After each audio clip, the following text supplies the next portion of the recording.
Welcome sa E-SKUL ng Bayan. Andito ako para samahan kayong mag-review. Tara, aral!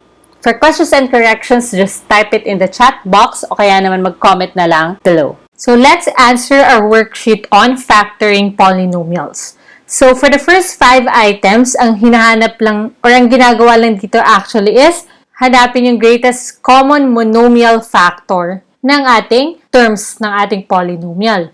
For number 1, we have 24x squared plus 6x. Okay?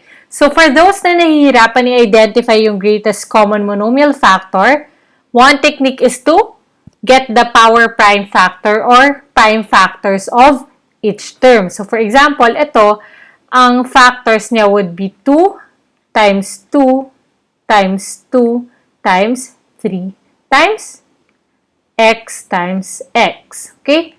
Plus, how about this one? 2 times 3 times x. Okay? So, ang common factor nila would be yung pare-pareho. Ano yung mga pareho dito?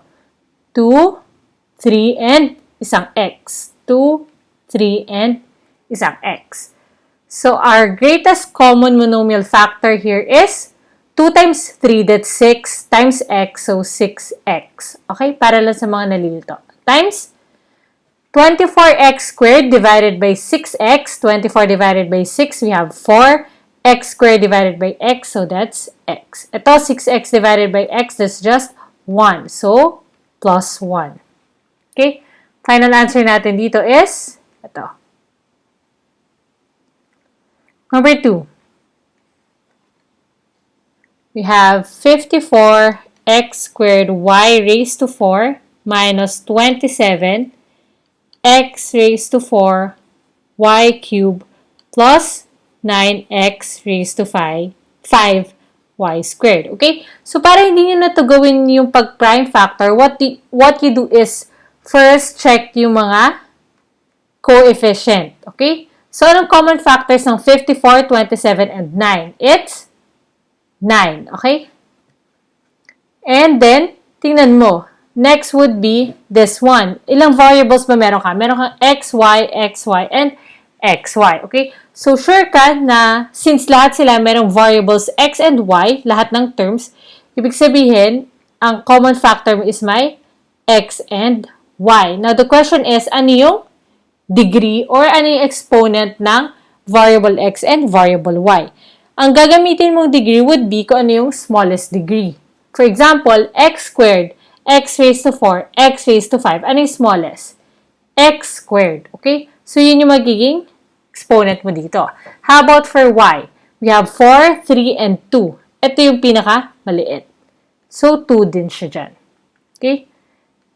And then, divide each term by the greatest common monomial factor. I'm assuming marunong na kayo nun from the previous lesson. Okay? So, 54 divided by 9, that's equal to 6. X squared divided by x squared, that's equal to 1. So, wala ka ng x dito. Or 6 times 1. So, hindi ko na isusulat. Y raised to 4 over y squared, that's equal to y squared. Minus 27 divided by 9, 3. X raised to 4 over x squared, that's x raised to 2. Y cubed over y squared, ang matitira is y. Plus 9 divided by 9, that's equal to 1. X raised to 5 divided by x squared, that's equal to x cubed. Y squared and y squared, magka-cancel lang. So, this is our final answer here for number 2. Okay? Number 3.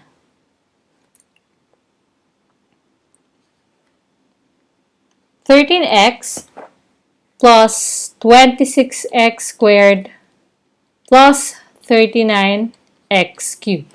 Okay? So, again, katulad sa kanina, what's the common factor ng 13, 26, and 39? It's 13. Okay? Lahat sila may x, so, ano yung pinakamaliit yung exponent? Ito may imaginary 1 ka. So, 1, 2, and 3, ang gagamitin mo is 1. Or simply, x lang dyan. Okay? 13x divided by 13x, so, that's equal to 1. Guys, hindi lang yun magka-cancel and equal to 0, ha? You have 1 there. Plus 26x squared divided by 13 x. Matitira is 2x. Okay? Plus 39 divided by 13, that's equal to 3. X cubed divided by x, that's equal to x squared. Okay? This is our final answer. Number 4. 7x cubed y z raised to 2 or y squared, z squared, sorry. 4x raised to 6 y raised to 4 z minus 21x cubed y squared z cubed. Okay? Common factor natin dito would be 7, 14, 21. So, it's 7. Lahat naman may x, y, z term, right? So, guys, kung meron dyang isa na kunwari walang z, automatically, hindi na magiging part ng common monomial factor mo yung z. So, in this case, may x, y, and z sila lahat. So, x, y, and z. So, ilalagay mo lang din na variable dito sa labas would be yung common sa lahat. Okay? So, x cube, x raised to 6, x cube. So, x cube ang magiging common factor mo. Y raised to 4, y squared. Pinakamaliit yung y or y raised to 1. So, y lang dyan. Z squared, z, and z cubed. So, it's going to be, ito, z lang. Or z raised to 1. Okay? Now, let's divide each term by this greatest common monomial factor. So, this one divided by this one, magka-cancel ang 7, ang x cubed, and ang y, at isang z. So, ang may iwan here is z. Plus, 14 divided by 7, that's equal to 2. X raised to 6 divided by x cubed, that's equal to x cubed. Y raised to 4 divided by y, that's equal to y cubed. Z over z or z divided by z, magka-cancel na. Minus 21 divided by 7, that's 3x cubed divided by x cubed, that's 1. Y squared divided by y, that's equal to y. Z cubed divided by z, that's equal to z squared. Okay? Ito yung final answer natin.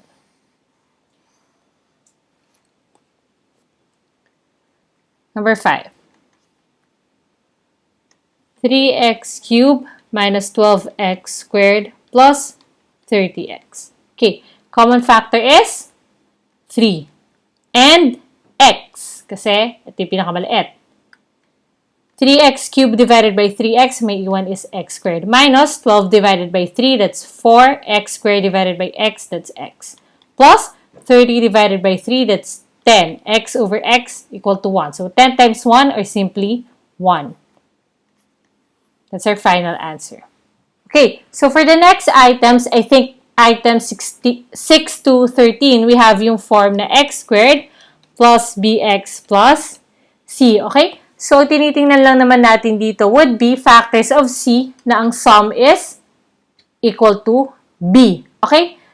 So, if you don't want to consider yung signs when you are writing down or checking the factors of c, kapag positive, sum. Kapag negative yung c mo or yung constant mo, difference. Okay? To get kung ano man yung nasa b mo. So, now let's try number 6.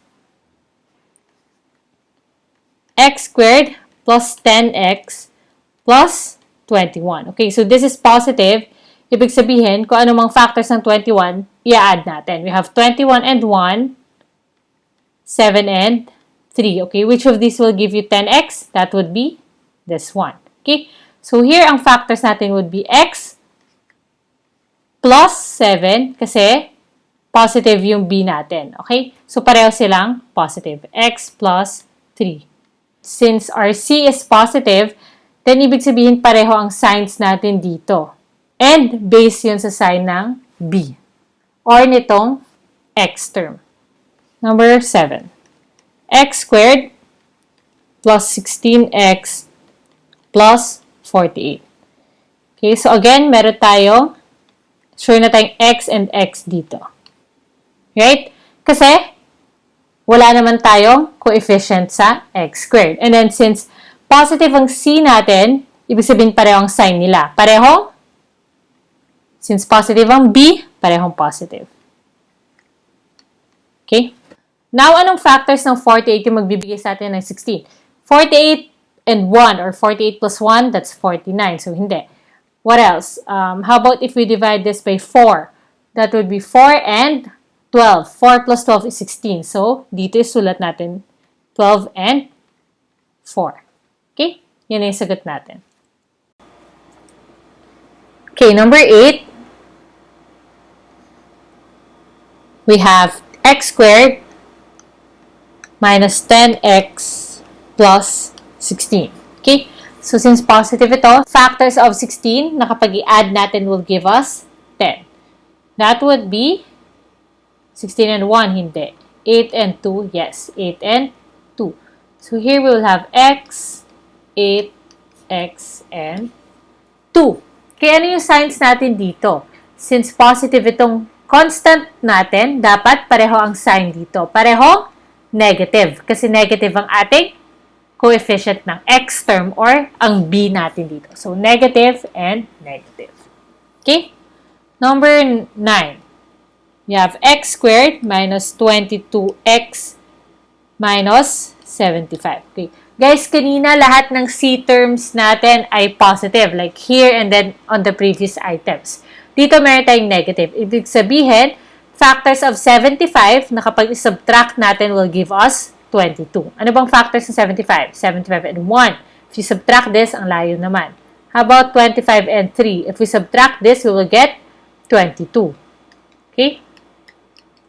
So here we have 25 and 3. Now the question is, since negative ito, unlike kapag positive, magkaiba yung sign nila. Which one is positive and which one is negative? Since negative ang b term natin or ang x term, ibig sabihin ko ano yung mas malaking number, yun yung negative din. Okay? And this one is going to be positive. How about number 10?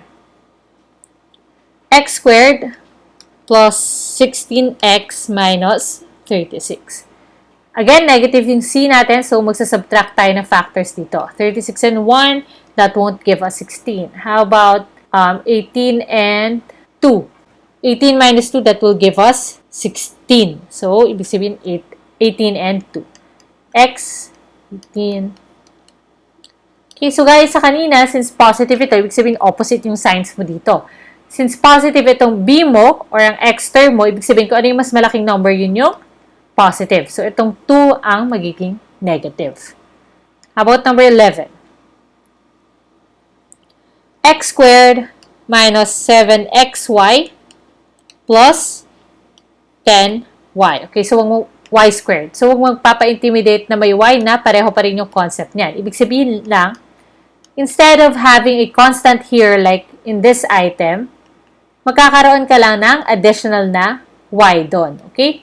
And then, kung ano yung coefficient dito, siya yung i-check mo na factors. Okay, what are the factors of 10? We have 10 and 1, 5 and 2.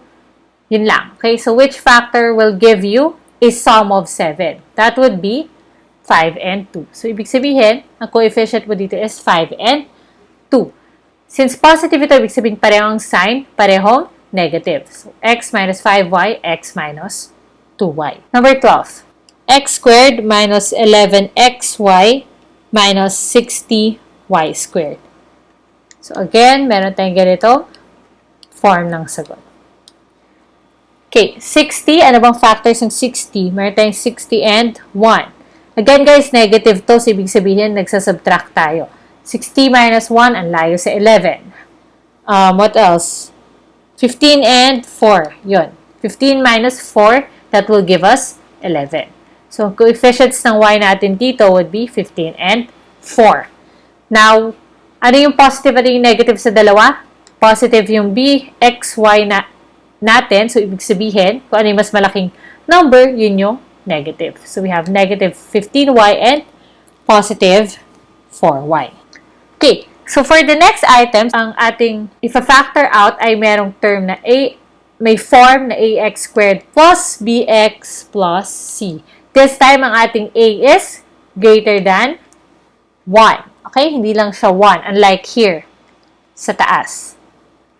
Okay, so for this type of problems, pareho pa rin naman yung concept. And remember, we have two methods. One is the grouping method and the other one would be yung tinatawag ko na guesstimate. For the first three items, gagamitin natin ang grouping method. So, that's number 13. Number 13, we have 12x squared plus 17x plus 6. Okay? Paano nga ulit yung grouping method? We have first to multiply yung coefficient ng x squared times the constant. So, that's 12 times 6. Since positive ito, ibig sabihin, nag-a-add tayo ng whatever man yung factors nila. I-check na natin agad yung 12 and 6. 12 plus 6, will that give us the b term? Or the x term, sorry? Hindi, kasi 12 plus 6 is 18. So, hindi yon. Now, we have to check for the factors of their product. So, 72. Ano ba mga factors ng 72? Dapat yung medyo malapit na dito. 9 and 8. Okay? If we add 9 and 8, that will give us 17. So, ibig sabihin, hatiin natin itong 17x into 9x plus 8x. So, let's rewrite it. Okay? So, guys, pwede nyo i-group yung 12x squared and 8x together kasi may common factors sila. And at the same time, may common factor din yung 9x and 6. Okay? Pero itong 12 and 9, meron na rin eh. And yung 8 and 6, meron. Okay? So, dalawang ways ng pag-group, katulad ng nasa video on grouping and factoring, will give you the same answer. So, let's group it this way. Okay? 12x squared plus 9x, ano ang common factor nila? That would be 3x. 12x squared divided by 3x, that's equal to 4x, plus 9x divided by 3x, that's equal to 3. Plus, anong common factor itong dalawa? 2, right? So, 8x divided by 2, that's equal to 4x. 6 divided by 2, that's equal to 3. So, ang answer natin, ang factors natin here would be 3x plus 2 times itong 4x plus 4x plus 3. Kasi pareho lang yung nandito. So, that's going to be 3x plus 2 times 4x plus 3. Oops.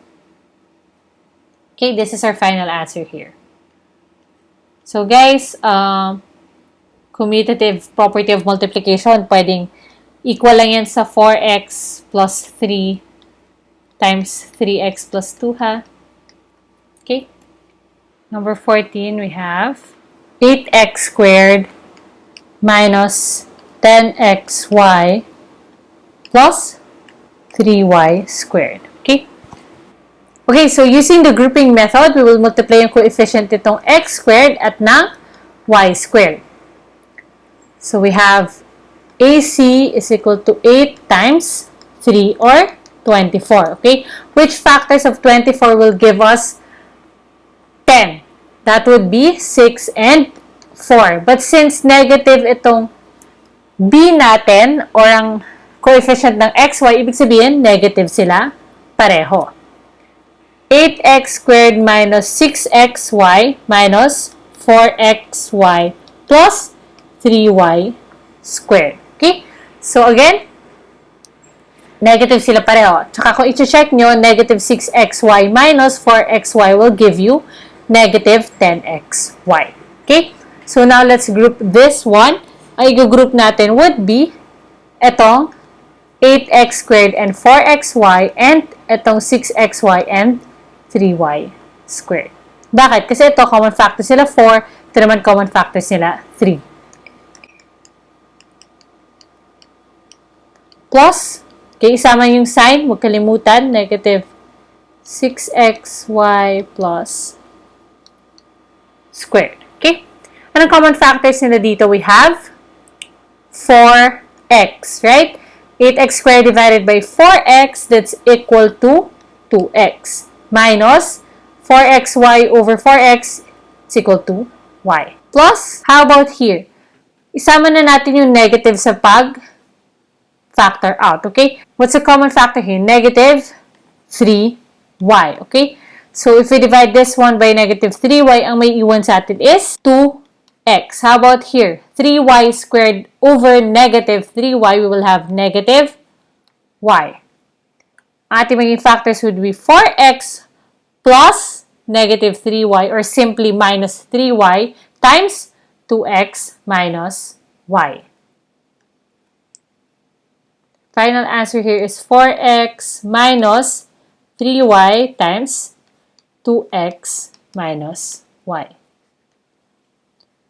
So again guys, just like kanina, you have to check if may common factors pa itong mga terms mo. Okay? 4x and 3y, wala naman na. So this is already our final answer. 5x squared minus 2x minus 7. So actually, madali dito yung guesstimate method kasi yung 5 and 7 mo is a prime number. Okay? But let's use the grouping method. AC, so that's equal to 5 times 7, 35. Okay? Which factors of 35 will give us a difference of 2? Kasi negative to. So, ibig sabihin magma-minus tayo dito. What are the factors of 35? Nang difference nila is 2. That would be 7 and 5. Okay? But since negative itong x term natin, ibig sabihin yung mas malaking number would be negative and yung mas maliit na number would be positive. So, here we will have 5x squared minus 7x plus 5x minus 7. Okay, ano yung group natin dito? Itong 5x squared and 5x. Plus negative 7x minus 7. Okay, common factor is 5x. Ang may iwan is x plus 1. Plus, okay, so kung mapapansin nyo ito, yung parehong term dito sa loob ng parenthesis is positive. So, dapat ang i-expect din natin dito is parehong positive. So, i-take out na natin yung negative. Negative 7. Negative 7x over negative 7, that's x. Negative 7 over negative 7, that's positive 1. Okay? So, ang factor natin is 5x plus negative 7 times x plus 1.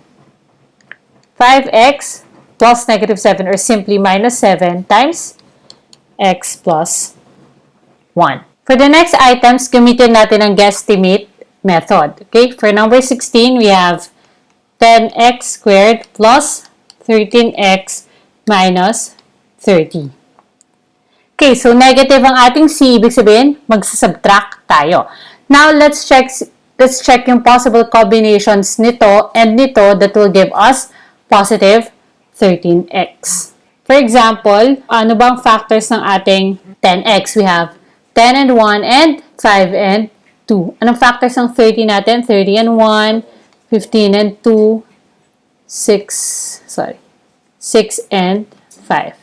Okay? Okay, unlikely siguro na 10x and 1x kasi napakalaki niya if gawin mong pang-multiply dito. And kailangan lang natin is 13. So, ibig sabihin, it's actually smarter to try it sa pinakamaliliit nating values. That's 5x and 2x times itong 6 and 5. So, again, since negative ito, magsasubtract tayo. 5 times 6, that will give us 30. 2x times 5x, that will give us 10x. If we subtract this, ang sagot is 20x, which is not 13x. So, hindi yun yung hinahanap nating combination. How about if pagbalik na rin natin? 5x times 5, 2x times 6. 5x times 5, that's equal to 25x. 2x times 6, that's equal to 12x. If i-subtract natin silang dalawa, we will get 13x. Okay? So, since positive ito, ibig sabihin, itong may product na mas malaki is positive. For this to become positive, dapat positive itong 5. Okay? Tapos, ito naman yung magiging negative natin. For 12x to be negative, dapat either sa dalawa is negative. Okay? So, negative ang 6x, ang 6 natin. So, our answer here is 5x 2x. Ano ang partner ng 5x? Itong positive 5. Ibig sabihin na sa kabilang side siya. Okay? Ang minultiply natin sa 2x is negative 6. So, ibig sabihin na sa kabilang side siya. Now, check if itong dalawa may common factors. Wala naman na. How about this one? Wala na. Okay? So, this is our final answer. Number 17. We have... Oh, I think mali yung... Sorry guys, I think in your copy, inayos ko kasi yung items eh. This should be number 18. So, gawin natin yung 16 and 17 after. 16, we have 5x squared plus 17x plus 6. Okay, let's use the guesstimate method din dito. Since ang 5 natin is a prime number, sure na tayo na 5x times x lang yan. Okay, kasi wala ka naman na ibang choice dito eh. 5x and x. Now, ano yung factors ng 6 natin? 6 and 1 and 3 and 2. Itatry ko with this one. If we pair this, 5x times 3, that's equal to 15x. X times 2, that's equal to 2x. Again, positive to, so ibig sabihin mag-a-add tayo. That's equal to 17x. Okay? So, here, since ang 5x minultiply natin sa 3, nasa kabilang side ang 3. Since ang x multiply natin sa 2, nandito ang 2. So, ito yung final answer natin. Okay, number 17. We have 18x squared minus 57x plus 35. Okay? Anong factors? Again, guesstimate ulit ha. So, anong factors ng 18x squared natin? We have 18x and 1x. We also have 9x and 2x and 6x times 3x. How about 35? We have 35 times 1 and 7 times 5. Okay?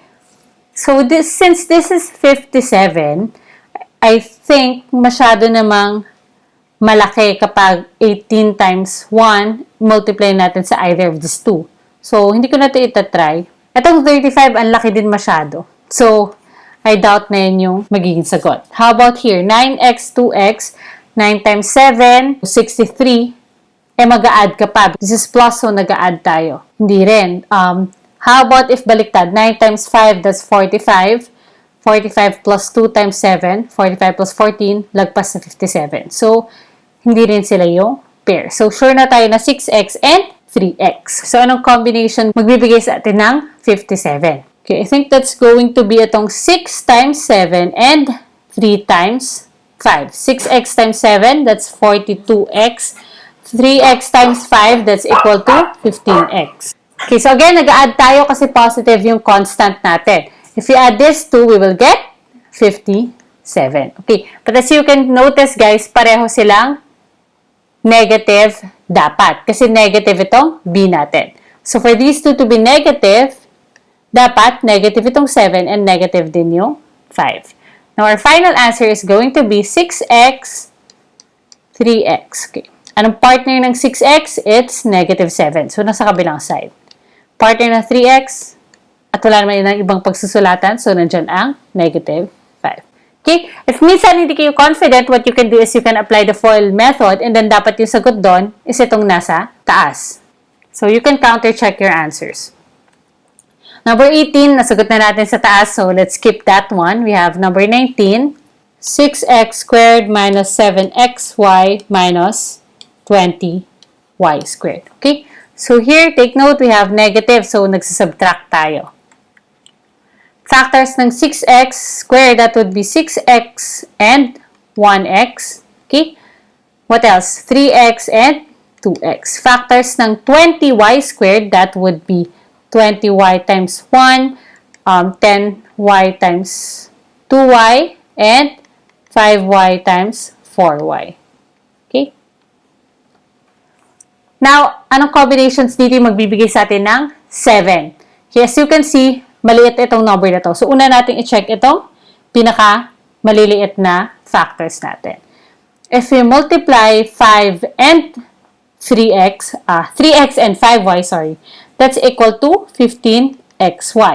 2x and 4y, that's equal to 8xy. Again, magsasubtract tayo dito.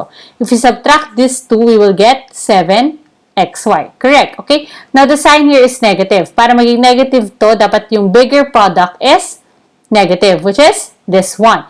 Para maging negative itong negative 15xy, dapat negative itong 5y. Okay?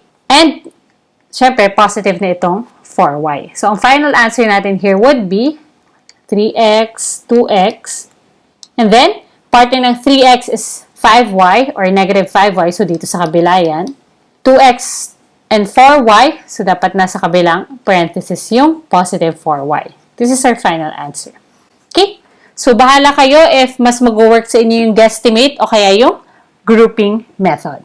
For the next items, 20 to 25, meron tayong mga special products if hindi nyo napansin. Okay? So, for number 20, we have negative 36x squared plus 121. You can rearrange this. 121 minus 36x squared. You have a difference of 2 squares. Okay? So, 121, ang square root niyan would be 11. Ano naman ang square root ng 36x squared? That would be 6x. Okay? So, ang product natin dito or ang factors natin dito would be 11 plus 6x times 11 minus 6x. Okay? Number 21.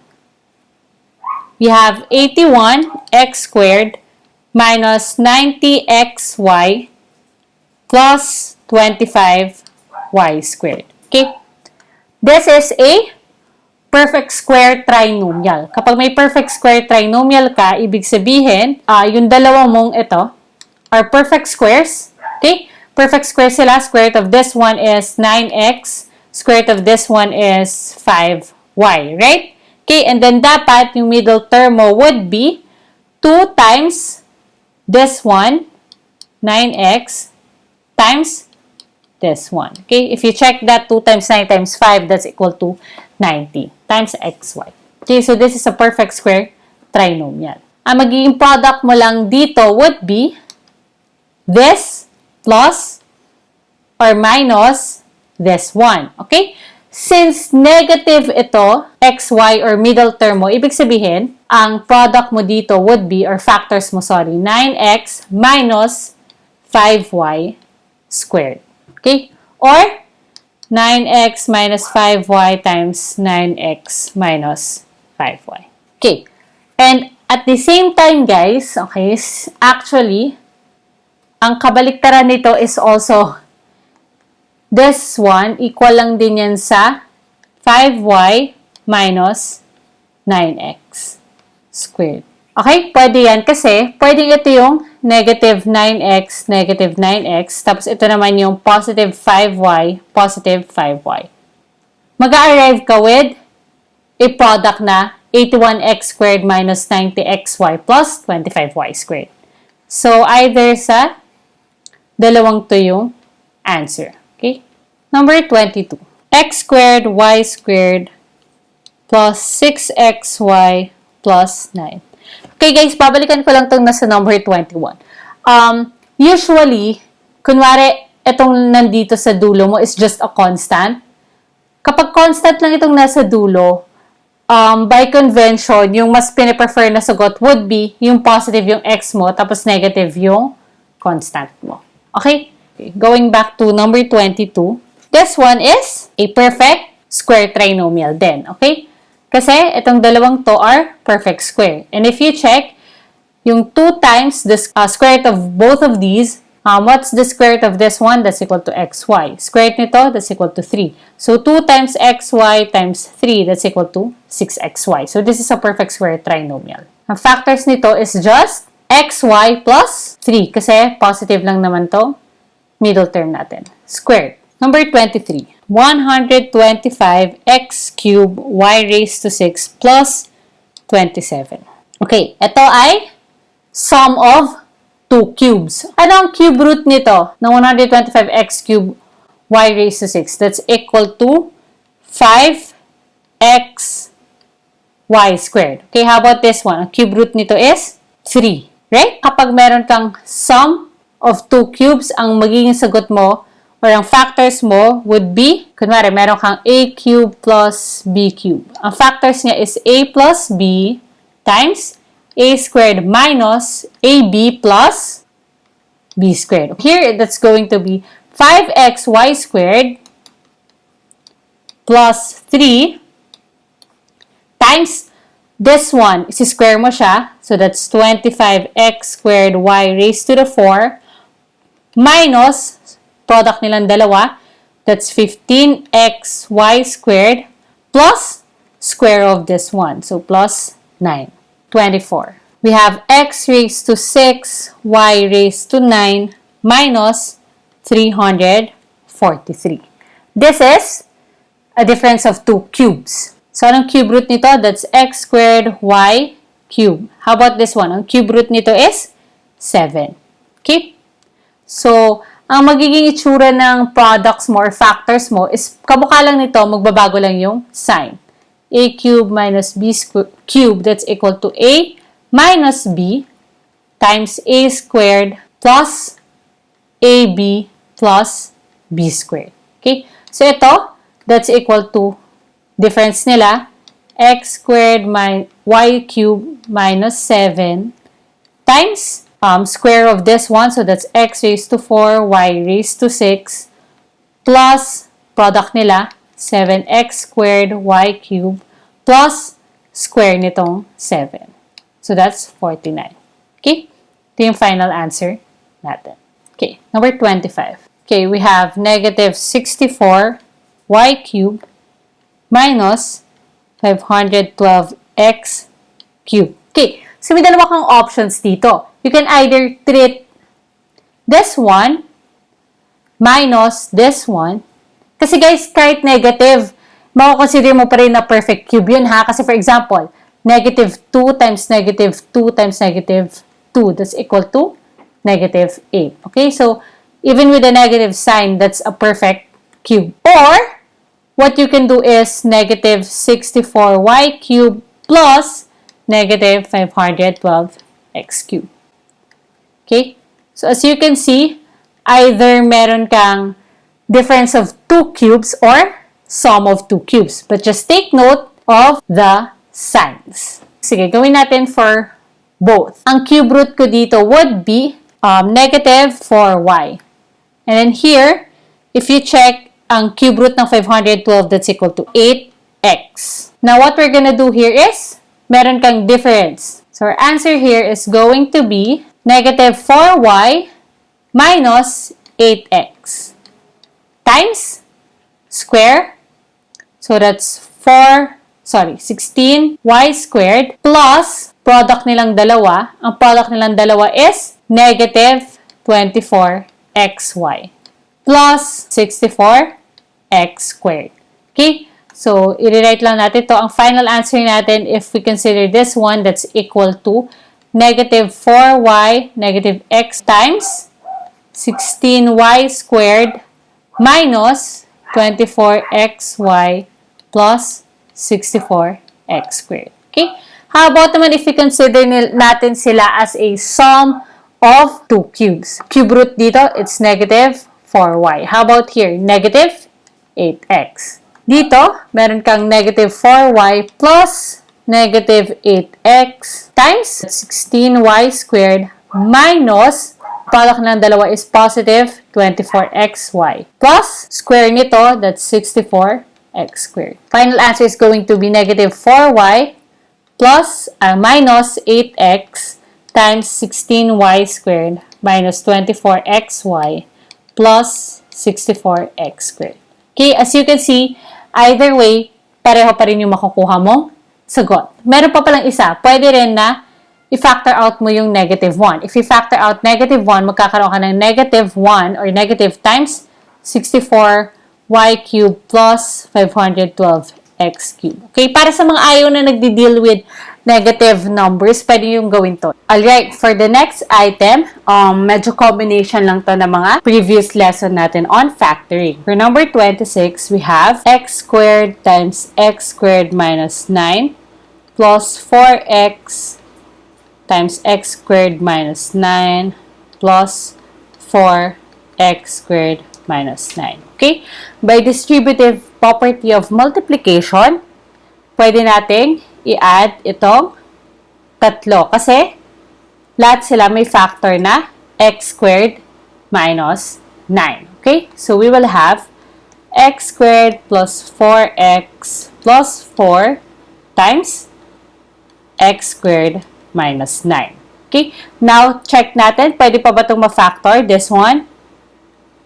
Yes. Ito rin, pwede rin ma-factor. Okay? So, let's start with the x squared plus 4x plus 4 muna. This is just equal to x plus 2 times x plus 2. Kasi yung factors ng 4 that will give us a sum of 4 is 2 and 2. Itong x squared minus 9, difference of 2 squares. So, ibig sabihin meron tayo. Anong square root ng x squared? This is x. Anong square root ng 9? That's 3. Right? So, ang ating factors yan would be x plus 3 times x minus 3. Okay? Ito yung final answer natin. Number 27. X cubed minus x squared plus x minus 1. Okay, dito grouping method lang yung gagawin natin. We will group this one together and then this one. Common factor nito is x squared. Ang may iwan, x cubed divided by x squared, x, minus x squared divided by x squared, that's 1. Plus this one, x minus 1. Meron tayong imaginary 1 dyan. So, we can add this 2 times itong x minus 1. X squared plus 1 times x minus 1. Okay? Ito na yung final answer natin. Number 28. We have x squared times a plus x squared times b minus 16a minus 16b. Okay, so may grouping method lang tayo. This 2 together and this 2. We have x squared a plus x squared b plus negative 16a minus 16b. Common factor dito is x squared times a plus b. Yun yung may iwan. Okay, plus dito, if you can notice here, positive yung a and b. So, yung goal natin, may iwan dito positive na a plus b. So, isama natin, ilabas as common factor yung negative side. Negative 16 times a plus b.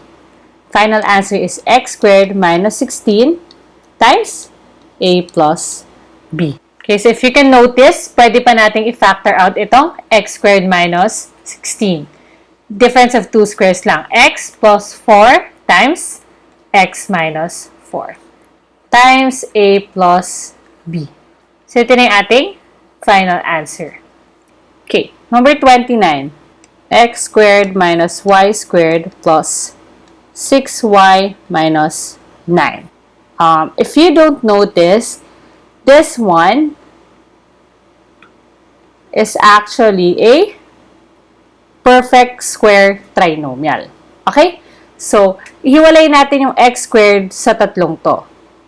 X squared, ilalabas ko yung negative para magiging positive yung y squared na term natin. Okay? So, ang magiging, may iwan dito is, magiging opposite yung sides nilang lahat. Negative y squared, magiging y squared. Positive 6y, magiging negative 6y.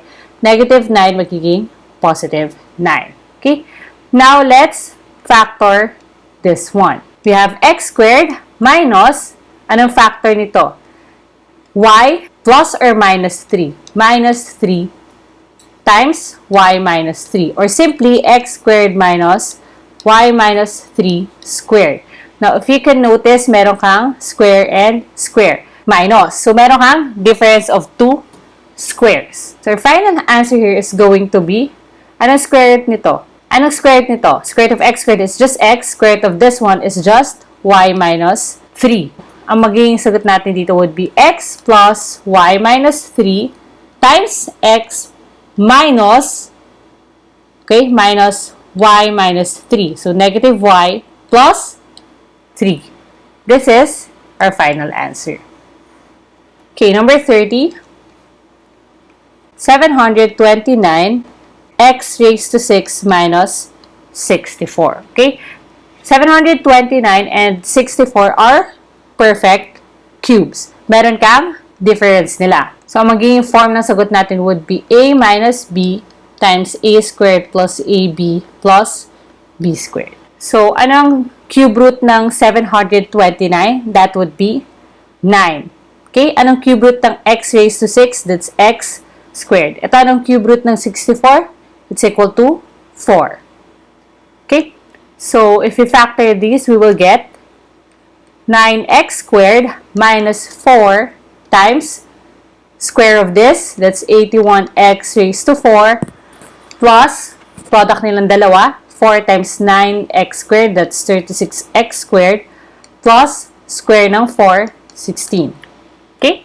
If you can notice, ito pwede pa nating i-factor. How about this one? Guys, itong part na to, most likely prime na yan siya. Like this one, 81 and 16. Tapos may plus ka. So, ibig sabihin, nag-a-add ka. May factors bang 81 and 16 na kapag i-add mo will give you 36. Masyadong maliit itong nasa gitna. So, this is already a prime factor. So, here, itong 9x squared minus 4, this is a difference of 2 squares. Okay? Anong square root ng 9x squared? 9x squared, that's 3x. How about this one? Ang square niya is 2. Okay? So, here we will have 3x plus 2 times 3x minus 2. Yan. Times 81x raised to 4 plus 36x squared plus 16. This is our final answer for number 30. Number 31. X raised to 4y minus 6xy plus 16y. Okay, so lahat sila merong y. Common monomial factor. So we will write y. May iwan dito is x raised to 4. Ito, 6x. Ito, 16. Okay? Okay, so you might be tempted to try and factor this. But as you can see, positive ito. So anong factors ng 16? 16, 1, 8, and 2, 4, and 4. Sum nila will give you 6. Wala, diba? So, this is already a prime factor. So, ang final answer natin is, ito na. Number 32. We have 4x squared plus y plus 2xy plus 2x. So, ang pwede natin ipagsama dito would be 4x squared and 2xy and this 2. Okay?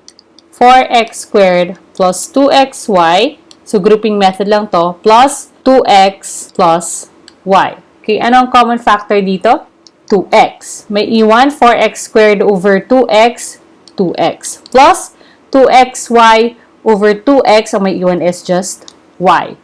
Plus, ito may imaginary 1 ka, 2x plus y. Okay, so i-add natin itong dalawa times 2x plus y. This is our final answer for number 32. Okay, number 33. 2x plus 3 squared minus x minus 1 squared. So, as you can see, pareho silang square. So, this is a difference of 2 squares. Okay, we have 2x plus 3. Guys, kasi ang square root lang ng itong buong term ha. Okay, ang square root lang nito is 2x plus 3. Same with this one, ang square root niya would be x minus 1. Okay, so here meron tayong 2x plus 3 plus x minus 1 and times 2x plus 3 minus x minus 1. Okay, if we simplify this one, we will get 3x plus 2, okay, times 2x minus x, that's equal to x. 3 minus negative 1, that's equal to 4. Okay, so our final answer is this one. Number 34. X squared plus 2x plus xy plus 2y. Okay, ano pwede i-group natin dito? Ito pareho may x, ito pareho may y. So, let's just group this way. Common factor nito, x. May iwan x squared divided by x is equal to x plus 2x divided by x, that's 2. Plus, common factor is y. xy over y, may iwan x, plus 2y over y, may iwan 2. Okay? As usual, add yung dalawang yon kasi pareho silang may factor na x plus 2. X plus y times x plus 2. Number 35. X squared y raised to 4 minus x raised to 6. Okay? So, kung mapapansin nyo, meron tayong difference of 2 squares dito. Pero since meron tayong common factor na x squared, ilabas muna natin yun para mas madali yung pag-solve natin. X squared, may iwan dito y raised to 4. x raised to 6 divided by x squared, ang may iwan is x raised to 4. Okay? Difference of two squares, we have y squared minus plus x squared times y squared minus x squared. Square root nito is just y squared, square root nito is just x squared. Okay? And if you can see, pwede pa tong ma-factor. Kasi meron ka ulit difference of two squares dito. X squared times y squared plus x squared times, anong square root nito? Y. Okay? Ang square root naman nito is x. So we have y plus x, y minus x.